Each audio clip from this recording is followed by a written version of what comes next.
अस्सलाम वालेकुम जी। आज के दिन की सबसे बड़ी खबर पढ़ के खबर को छोड़ें, अगर मैं ये बताऊं कि पाकिस्तान का सबसे बड़ा मसला आज के दिन का क्या है, ये मसला नहीं है कि जी गंदम खुली पड़ी है और निगरान हुकूमत ने गंदम जो इंपोर्ट की थी उसके कंटेनर आए हुए हैं पोर्ट के ऊपर और अब वो उठाने हैं और अपनी जो गंदम है, अपना जो किसान है वो गंदम लेकर के बैठा हुआ है और राना तनवीर साहब बता रहे हैं हमें कि जी हमने तो गंदम अभी नहीं ख़रीदनी क्योंकि भाई अभी नमी बहुत है, तो अपनों की गंदम हो रही है तबाह और ख़राब और जी इम्पोर्टेड जो गंदम है उसको बुलाया जा रहा है। अब इसका जो बिल है वो फाड़ा जा रहा है निगरान हुकूमत के ऊपर, लेकिन ये आज का मसला नहीं है। कोई इसके बारे में आपको बात नहीं करेगा, कोई बात नहीं करेगा। बेचारे किसान के साथ जो जुल्म हो रहा है उसके बारे में क्यों कोई बात करेगा। हाँ, ये भी आपसे कोई बात नहीं करेगा इस बारे में कि भाई महंगाई किस तरफ जा रही है, पेट्रोल की कीमत कहाँ जा रही है, बिजली की कीमत कहाँ जा रही है। लेकिन जी सबसे बड़ा मसला जो आग लगी हुई है, जो आग लगी हुई है वो इस बात पर लगी हुई है कि हाँ मरियम नवाज़ ने पुलिस की वर्दी क्यों पहनी। वर्दी पहन ली, ऊपर से अच्छी भी लग रही है और हाथ में डंडा भी पकड़ लिया है और फिर फोटोएं भी बना रही हैं और फिर तकरीर भी कर दी है। अब ये जो प्रॉब्लम है ना, इसको कहते हैं जेलसी, और इस जेलसी का कोई इलाज नहीं है। जलन का कोई इलाज हो सकता है, कोई इलाज नहीं है। लेकिन मुझे प्रॉब्लम इस चीज़ से नहीं है, मुझे प्रॉब्लम इस चीज़ से है कि मरियम नवाज़ की डंडे वाली तस्वीरों ने, मरियम नवाज़ की जो यूनिफॉर्म में तस्वीरें हैं, मरियम नवाज़ एसपी क्या बन गई, मरियम नवाज़ थाने क्या चली गई यूनिफॉर्म पहन के, ये तो सब इतने पागल हो गए, सब तनकीद कर रहे हैं। अब मुझे ये समझ नहीं आ रही, खैर सब तो नहीं कह रहे लेकिन मेजॉरिटी जो सेक्शन है उसका तनकीद कर रहा है। अब ये तनकीद क्यों कर रहे हैं और क्या तनकीद बनती भी है, तो इसका जवाब मैं भी आपको देती हूँ। बिल्कुल तनकीद नहीं बनती, बिल्कुल तनकीद नहीं बनती। लेकिन वो कहते हैं ना आटा गूंदी हिल्दी क्यों है, क्योंकि मसला मरियम नवाज से है। मसला जो है वो ये है कि जी ये कैसे चीफ मिनिस्टर बन गई, ये कैसे खातून चीफ मिनिस्टर पहली बन के इन्होंने अपना रिकॉर्ड जो है वो में नाम लिखा लिया है और एक हिस्टोरिक डेजिग्नेशन उनको मिल गई है। तो भाई इसके चक्कर में अब वो इसको ड्रामेबाजी कह रही हैं, कोई मैं कह रही हूँ कि जो देख रही हूँ कि कोई कह रहा है ये टिकटॉक वाली हरकत है, फलाना टमकाना। इसके ऊपर मैंने तफसीलन बात करनी है कि असल में आग जो लगी हुई है उसकी रीज़न तो मैंने आपको बता दी है कि तकलीफ़ मरियम नवाज़ की है। ये वर्दियाँ कोई और पहने कोई तकलीफ़ नहीं, लेकिन मरियम नवाज़ ने पहन ली तो इसकी तकलीफ़ है। लेकिन क्या ये ठीक है, क्या ये गलत है, इसके बारे में मैं आपको बताऊँगी। मैं आपको बताऊँगी कि ये क्यों गलत नहीं है वीडियो में आगे चल के। लेकिन सबसे पहले ना मैं यहाँ पर आपसे बात करना चाहती हूँ शेख रशीद साहब के बारे में। हाँ, याद आया आपको गेट नंबर 4 की पैदावार, जो बड़े फ़ख्री अंदाज से कहते थे हाँ हूँ मैं गेट नंबर 4 की पैदावार, जितनी मेरी गेट नंबर 4 वालों से बनती हो उतनी तो किसी की नहीं बनती। भाई शेख रशीद ने दिया है जी अल्टीमेटम। उन्होंने ये भी बताया है कि वो 40 दिन का जो चिल्ला काट रहे थे वो कहाँ काट रहे थे, इस बारे में भी उन्होंने बताया है। और उन्होंने जो गंदा मजाक की है ना, जो घटिया मजाक की है, जो बी ग्रेड सी ग्रेड मजाक की है, मतलब मैं तो इसके बारे में बात ही नहीं करना चाहती। लेकिन मसला ये है कि शेख रशीद साहब ने ये अनाउंस किया है कि अभी वो जो सियासत है वो नहीं करेंगे, और कब तक नहीं करेंगे वो उन्होंने एक पूरी टाइमलाइन बताई है, डेट बताई है, अल्टीमेटम पूरा उन्होंने बताया अपना। तो वो मैं सबसे पहले आपसे शेयर करना चाहती हूँ। शेख रशीद साहब के आज अदालत के अंदर उनकी झलक देखने को मिली। वैसे तो खैर ना ही मिलती तो बेहतर था, लेकिन खैर जी झलक देखने को मिली। और शेख रशीद साहब जो हैं उनका एक टाइम पर मीडिया पे तूती बोला करता था कि लोग कहते थे कि भाई इनको अगर आप अपने प्रोग्राम में ले लो सोलो इंटरव्यूज़ तो रेटिंग छप्पड़ फाड़ आती है। हालांकि आज तक टके की प्रोडक्शन, एक टके की प्रोडक्शन शेख रशीद साहब की सही साबित नहीं हुई, लेकिन कहते यही थे लोग। उन्होंने भी बताया कि भाई मैं 40 दिन गार में था, वो जो चिल्ला काटा था ना, और उन्होंने कहा कि देखिए जी चिल्ला मैंने काटा इमरान खान के लिए, और इन्होंने टिकट जिन दोस्तों के लिए बेसिकली चिल्ला काटा, नाम उन्होंने इमरान खान का नहीं लिया, लेकिन उन्होंने कहा कि जी जिन दोस्तों के लिए चिल्ला काटा उन्होंने मुझे तरजीह नहीं दी, उन्होंने टिकट किसी और को दे दिया। 40 दिन जो है वो मैं गार में था। अच्छा, ये भी उन्होंने क्यों कहा, क्योंकि जब उनसे रिपोर्टर्स ने पूछा भाई आप तो कहते थे कि जी जो जेल है वो मेरा ससुराल है और जो हथकड़ी है वो तो मेरा जेवर है, तो फिर अब आप बार बार वो 40 दिन के चिल्ले को क्यों रोते हैं। तो उन्होंने कहा कि भाई वो जो 40 दिन थे ना मैं गार में था, तो गार में रहना कोई आसान काम तो नहीं है ना। अब जिनके लोगों की वजह से, जिन दोस्तों की वजह से मैं गार में गया, तो उन दोस्तों ने मुझे कोई लिफ्ट ही नहीं कराई। अब मसला ये है, तो उन्होंने बोला कि भाई मैं जो हूँ ना 30 जून तक, डेट क्या है 30 जून तक मैं सियासत से दूर रहूँगा।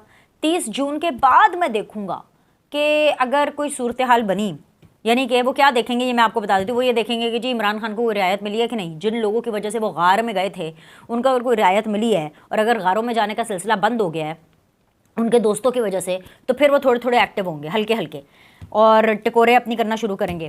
لیکن اگر حالات ایسے ہی رہے اور شیخ رشید صاحب جو ہیں وہ مری میں ہی رہیں گے، مری میں ہیں ابھی، مری میں ہی رہتے ہیں زیادہ تر، وہاں کا جو ہے وہ موسم انجوائے کر رہے ہیں. دیکھیے شیخ رشید صاحب عمر کے جس حصے میں ہے نا، اور جو انہوں نے سیاست جس طرز کی کر لی ہے اور جتنی انہوں نے کر لی ہے بس اتنی بہت ہے. اب اس سے زیادہ مجھے نہیں لگتا کہ شیخ رشید صاحب جو ہیں ان کا کبھی کم بیک ہو سکتا ہے. ایٹ لیسٹ ریسنٹ ٹائمز میں تو نہیں ہو سکتا، ریسنٹ ٹائمز میں نہیں ہو سکتا. ریسنٹ ٹائم سے میری مراد ہے کہ اگلے 5-7 سال میں تو نہیں مجھے لگتا کہ ان کا کوئی کم بیک ہوگا. اس کے بعد اگر ہو جائے تو میں کچھ نہیں کہہ سکتی.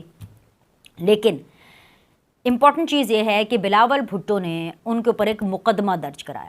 یہ شیخ رشید صاحب بتا رہے ہیں، اور وہ کہہ رہے ہیں کہ دیکھو جی میرے ساتھ کتنا برا ہو رہا ہے کہ میرے اوپر بلاول کو بلو رانی کہنے کے اوپر بھی مقدمہ درج ہو گیا ہے، اور وہ یہ کہہ رہے ہیں کہ اب اس کا جو فیصلہ ہے وہ عدالت نے محفوظ کر لیا. تو کہتے ہیں کہ بھئی اگر میں نے کبھی ایسی کوئی بات نہیں کی، اگر میں نے مذاق میں بلاول کو بلو رانی کہہ ہی دیا ہے تو ہاں یہ تو سیریس ہی ہو گئے.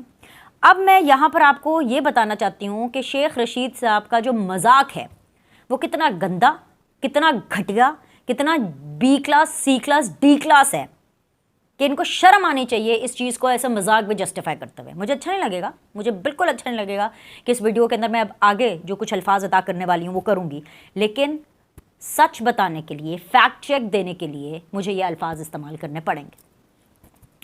شیخ رشید صاحب بلو رانی کو کہا کرتے تھے دل کا جانی، بلاول بلو رانی دل کا جانی. وہ کہتے تھے کہ جی بلو رانی کے ساتھ تو میرا محبت کا رشتہ ہے.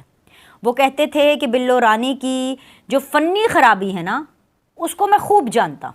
وہ یہ کہتے تھے کہ میرا اور بلو رانی کا اکھ مٹکا ہمیشہ چلتا رہے گا، میں جہاں چاہے مرضی رہوں. اب آپ مجھے ساری بتائیں، یہ جتنے بھی انہوں نے اوور دا پیریڈ، اور ایسے ان گنت باتیں ہیں جو انہوں نے بلاول کے حوالے سے کہیں. بلاول بھٹو جو کہ بیسیکلی پاکستان پیپلز پارٹی کے چیئرمین ہیں، وہ تو چلے ہیں، لیکن اس کے علاوہ ملک کے وزیر خارجہ رہ چکے ہیں، ون آف دا ینگسٹ وزیر خارجہ رہ چکے ہیں. ان کے بارے میں آپ اس طرح کی باتیں کریں، اس لیول پر جا کر کے اتنی پرسنل، اتنی سیکچولی بیسڈ کامنٹس کون کرتا ہے؟ کوئی گھٹیا آدمی کر سکتا ہے. مطلب آپ کا اس سے کیا لینا دینا کہ اگلے کی جو سیکچوالٹی ہے وہ کیا ہے؟ مجھے تو اچھی طرح یاد ہے کہ آئی تھنک سو کہ جب بلاول وزیر خارجہ ہی تھے، آئی ڈونٹ نو، لیکن ایک ٹائم پر یہ ضرور پوچھا گیا تھا بلاول سے، پریس کانفرنس کے اندر بلکہ پوچھا گیا تھا کہ شیخ رشید نے یہی کہا ہے. تو بلاول نے کہا کہ بھئی میں گھٹیا باتوں کا کوئی جواب نہیں دوں گا، اور میں جو ہوں ان سیاستدان کو تو سیاستدان سمجھتا ہی نہیں ہوں، میں ان کی گھٹیا باتوں کا کیوں جواب دوں. کہنے کا مطلب یہ ہے کہ یہ تھی بلاول کی گریس، اور یہی گریس اگلے کو گھٹیا لیول پر جا کر کے جواب نہ دینے کی، یہ جو گریس جو ہمیشہ سے پاکستان پیپلز پارٹی نے دکھائی ہے وہ کوئی اور شاید پارٹی نہ دکھا سکتی. اور وہ گریس جو ہے وہ شیخ رشید صاحب کو سمجھ بھی نہیں آئے گی، کیونکہ گریس کو سمجھنے کے لیے نا، عزت کو سمجھنے کے لیے آپ کے اندر گریس ہونی چاہیے، آپ کے اندر وہ عزت ہونی چاہیے. اس سے زیادہ میں شیخ رشید صاحب کے بارے میں کچھ نہیں کہوں گی. اور میں یہ کہوں گی کہ اگر یہ 30 جون تک سیاست نہیں کرے، اس کے بعد بھی نہ کریں. آگے انہوں نے سال نہیں بتایا تھا کہ کس سال تک، 30 جون کون سے والی 30 جون، 30 جون 2024، 30 جون 2025، 30 جون 2026. میں یہ چاہتی ہوں کہ وہ 30 جون انفینٹی ہی رہے، اور ایسے سیاستدان پاکستانیوں کو نہیں چاہیے. بس بہت ہو گیا. آگے آ جائیں جی. عمران خان صاحب اور پنکی پیرنی، ان کو جب ریسنٹ ٹائمز میں موقع ملا ہے، انہوں نے بھائی جان سیاستدانوں کو تو کچھ سمجھا ہی نہیں، لیکن انہوں نے ملک کے آرمی چیف، ملک کے ڈی جی سی، ملک کے D G I S I, ملک کی ایم آئی، مطلب ہر ایجنسی کے سربراہ کے اوپر نام لگایا. یہاں تک کہ انہوں نے نام رکھے ہیں، بادشاہ سلامت رکھا ہے نام کہ جی وہ بادشاہ ہے. اور انہوں نے اس طرح کی نیم کالنگ کس کے بارے میں کی ہے؟ آرمی چیف کے بارے میں کی ہے. اب بالآخر جو جج صاحب تھے، یہ جو 190 ملین پاؤنڈ کا جو بھی ان کا کیس سن رہے ہیں، بالآخر جج صاحب کو احساس ہوا کہ ایسے ٹو مچ ہی ہو گیا، یہ تو بہت ہی ہو گیا کہ بھئی ہر پیشی کے اوپر میری عدالت کو استعمال کیا جاتا ہے، کیونکہ صحافی بھی آتے ہیں، رپورٹرز آتے ہیں ان کو کور کرنے کے لیے. تو جج کو بھی یہ ریئلائز ہوا کہ بھائی یہ آتے ہیں اور یہ میری عدالت کا غلط استعمال کرتے ہیں، کیونکہ یہاں سے جو خبر نکل کے جاتی ہے وہ یہ نکلتی ہے کہ جی आर्मी चीफ को नहीं छोड़ूंगा, जनरल आसिम मुनीर को नहीं छोड़ूंगा, जहर दे रहे हैं। पिंकी पीरनी भी ये कहती हैं कि मुझे जहर दे रहे हैं, मुझे ये हो रहा है, मुझे वो हो रहा है। भाई अब जज साहब का ज़मीर जाग गया है और जज साहब ने बिल आखिर उनकी बस हो गई है। और जब जज साहब की बस हुई तो उन्होंने बुशरा बीबी और पिंकी पीरनी की भी ये बुशरा बीबी और इमरान खान साहब की भी जो है ना वो बस करा दी है। और उन्होंने कहा कि जी बोलती बंद, बस मुंह बंद। अगर अब आपने इदारों के बारे में, अगर अब आपने फ़ौजियों के बारे में, अगर आपने रियासती इदारों के बारे में कोई भी लफ्ज़ बोला तो भाई मुझसे बुरा कोई नहीं होगा। साथ ही साथ उन्होंने रिपोर्टर्स को भी तंबीह की, उनको भी कहा कि भाई यहाँ से अगर कोई ख़बर इस तरह की गई तो भाई मुझसे बुरा कोई नहीं होगा। और मेरा ये ख्याल है कि इसके बाद भी अगर ये चीज़ें होती हैं तो कंटेम्प्ट ऑफ कोर्ट ही लगेगा। और कंटेम्प्ट तो फिर बड़ी चीज़ होती है, जाके फिर ये तो अंदर माफ़ी मांग लेते हैं। जैसे आज वो कह रहे थे, शेख रशीद नहीं कह रहे थे, मैं वो तो मैं मजाक कर रहा था, बिल्लू रानी में तो मजाक में कहता था, हैं क्योंकि अदालत ने फैसला महफूज किया हुआ है।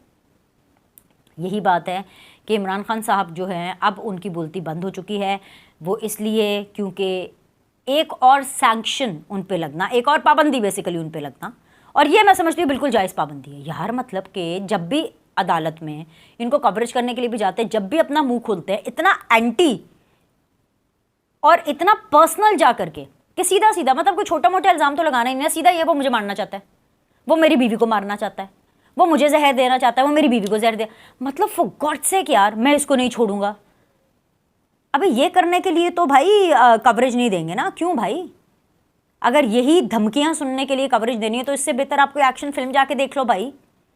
इमरान खान को कवर करने की क्या ज़रूरत है? फिर ये बाद में रोते हैं कि जी हमारे साथ ये हो रहा, अब तो शीशे लग गए, अब माइक लग गए, और अब कैमरे लग गए, और अब ये हो गया। तो ये तो जो जज साहब ने इनको खराक दिखाया ना कि इदारों और फौजी अफसरों के बारे में खबरदार जो आपने बात की, तो ये इनकी ना अब चीखें निकलेंगी और निकलेंगी इनकी चीखें। देखिए अब ये करते क्या हैं, ये आपको कल परसों पता चल जाएगा। लेकिन एक बात तय है, ये जो चाहे मर्जी करें, जितनी चाहे मर्जी चीखें मारें, अब इस तरह की जो बातें खुले आम और जो बढ़ चढ़ के रिपोर्ट होती थी ना, वो अब ना रिपोर्ट होंगी, क्योंकि कहने के ऊपर पाबंदी लग गई है, कतगन लग गई है। ऐसी कोई बात नहीं करनी, no no no no no no, ना फौजियों के बारे में और ना इदारों के बारे में, कोई चक्कर ही नहीं है। और ये जज साहब कह रहे हैं। आ जाए जी अब उस स्टोरी के ऊपर जिसके बारे में मैं आपसे ये वीडियो के शुरू में बात करी थी, मरियम नवाज़ की वर्दी में डंडे के साथ एक तस्वीर, वो तो सबकी चीखें निकल गई, सबको तकलीफ़ होना शुरू हो गई। अब मसला ये है, मैं आप सबसे पूछती हूँ, आप दुनिया के इस वक्त जिस भी कोने में हैं, पाकिस्तान के जिस भी शहर में आप मुझे देख रहे हैं, सुन रहे हैं, जब आप सब लोगों को क्रिकेट मैच देखने का मौका मिलता है, आप लोग क्रिकेट की शर्ट्स पहनते हैं ना, जिस भी टीम को आप सपोर्ट कर रहे होते हैं, जिस भी प्लेयर को आप सपोर्ट कर रहे होते हैं, उसका नंबर भी होता है, उसका जो नाम होता है वो होता है। या अगर फॉर एग्जांपल आप पाकिस्तान को सपोर्ट कर रहे हैं, कोई पाकिस्तान का मैच चल रहा है, या जैसे पाकिस्तान न्यूजीलैंड के मैच चल रहे हैं, तो आप जब स्टेडियम जाते हैं पाकिस्तान की शर्ट पहन के जाते हैं। क्यों पहन के जाते हैं? कि आप इसको सपोर्ट करें, इजहार यकजहती के लिए कि हम सपोर्ट करें, ऐसे ही है। इसके अलावा पाकिस्तान के जितने भी क्रिकेटर्स हैं, मोस्टली अभी मैं देख रही थी जो रीसेंट अभी वाले क्रिकेटर्स भी हैं, ये शायद आफरीदी वगैरह भी, इस लेवल के भी क्रिकेटर्स, और जो अभी रीसेंट टीम भी है वो भी यूनिफॉर्म पहनती है। वो तो फ़ौज का भी यूनिफॉर्म पहन लेती है, पुलिस का भी पहन लेती है। क्यों पहनती है? अच्छा, ये पहने इजाज़त से जाते हैं, इन्हीं की इदारों की इजाज़त से जाते हैं कि जी हम आपको सॉलिडारिटी, आपके साथ, हम आपको सपोर्ट करना चाहते हैं, आपको प्रमोट करना चाहते हैं, हम आपके साथ हैं, इसीलिए पहने जाती हैं ना। कि अगर आप किसी को फॉर एग्जांपल दीपिका पादुकोण है जी, उन्होंने बड़े अच्छे कोई ऐसे कपड़े पहन लिए हैं, या उन्होंने कोई ख़ास मेकअप कर लिया है, तो ख़वातीन कहेंगी कि जी हम ऐसा इस कलर का ड्रेस बनाएं, या इसका क्यों? क्योंकि आपको अच्छा लगता है, आपको पसंद है, तो हम भी वैसे हो जाएं, इसीलिए किया जाता है। मरियम नवाज़ ने कर दिया तो प्रॉब्लम होगी। अच्छा हाँ, साथ बाकी ममालिक में भी ये होता है, कोई ऐसी अनहोनी चीज़ नहीं की मरियम नवाज़ ने कि हाय अल्लाह पता नहीं कोई यूनिफॉर्म पहन लिया तो पता नहीं कितना बड़ा जुर्म हो गया। मैं देख रही थी पीटीआई वाले तो छत्तों को जाके लग रहे थे, इतनी चीखें, इतनी प्रॉब्लम, इतने मसले। असल में मसला वर्दी का नहीं है, असल में मसला ये है कि यार ये वर्दी में मरियम नवाज़ अच्छी लग रही हैं, हाथ में डंडा भी पर, she is looking like a boss lady.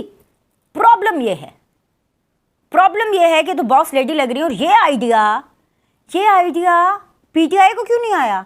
ये आइडिया वो जो ज़्यादा तनकीद कर रही हैं यास्मीन राशिद साहिबा, उनको क्यों नहीं आया? 9 मई आया था दिमागों में, क्योंकि दिमागों में इंतशार था ना, दिमागों में प्रॉब्लम थी तो 9 मई जलाओ, घिराओ, गिरा दो, ये सब आता है दिमागों में। ये नहीं आता दिमाग में कि ये वर्दी पहन के ऐसे फ़ोटो बना लो या ये करके ऐसे फ़ोटो बना लो, हाँ, क्योंकि इससे आपका सॉफ्टवेयर वेच जाता है ना। मैं बड़ा सुन रही थी, लोग बड़ा कह रहे थे कि जी ये बड़ा कोई टिकटॉक है, बड़ा ड्रामा है, बड़ा ये है। तो भाई वो तकरीब भी एक लाइटर नोट की तकरीब थी, प्लस वो उन ख़वातीन को पासिंग आउट परेड थी, ख़वातीन की पासिंग आउट परेड थी, पुलिस की पासिंग आउट परेड थी। तो अगर उसने पहन लिया, उनको सपोर्ट किया, उनको बगअप करने के लिए, तो अरे भाई ये तो अच्छी चीज़ है। मुझे तो समझ नहीं आ रही, जिस चीज़ पे तारीफ़ होनी चाहिए उसके ऊपर सारे लोग निकल पड़ते हैं तनकीद करने के लिए। तो मैं तो ये समझती हूँ ये बिल्कुल गलत नहीं, और इसे मैं समझती नहीं हूँ, ये गलत है ही नहीं, पूरी दुनिया में ऐसा होता है। लेकिन पता नहीं क्यों इनको ये अपने आप को अपराइट और सही साबित करने के लिए ऐसे कर रहे हैं, क्योंकि इन्होंने ये नहीं किया ना। यही अगर वर्दी इमरान खान ने पहन ली होती या पीटीआई ने पहन ली होती तो भाई ये तो कहते देखो देखो देखो जी हमने क्या काम कर दिया। लेकिन क्योंकि मसला ये है कि ये मरीम नवाज़ ने पहन ली और इन लोगों में से नहीं हुई, ये इन लोगों ने नहीं पहनी ना। और मैं आपको ये भी बता दूं कि मरीम नवाज़ ने, ये उनका ओरिजिनल आइडिया नहीं है। मरीम नवाज़ ने ये आइडिया नवाज़ शरीफ साहब से लिया था, क्योंकि एक दफ़ा नवाज़ शरीफ ने भी रेड स्कार्फ के साथ एक जो है रेड कॉलर स्कार्फ बेसिकली, उसके साथ जो है इन्होंने एक यूनिफॉर्म पहना था पुलिस का, which was the older uniform. वो अपने वालिद के जो है नक्शे कदम पर चल रही हैं, तो इसमें कोई इतनी अनहोनी बात नहीं हो रही। When I say that she is following her father's step, तो इसका ये मतलब है कि वो नवाज़ शरीफ को भी रोल मॉडल मानते हैं, उनको भी इज़्ज़त दे रही हैं और वो पुलिस वालों को भी इज़्ज़त दे रही हैं। तो कोई ऐसा गलत काम नहीं हुआ। ये सिर्फ इसलिए नहीं है कि जी पता नहीं कोई क्राइम हो गया, मुझे कोई पता चला कि कोई पिटिशन भी दायर हो गया, मैंने कहा कि भाई वेले लोग, इनका तो और कोई काम ही नहीं है, इनका बस यही काम है कि जी मरीम नवाज़ साहिबा आटा गुंदी हिल्दी क्यों है। अभी के लिए इतना ही, लाइक करें, सब्सक्राइब करें, आपसे अगली वीडियो में मिलते हैं।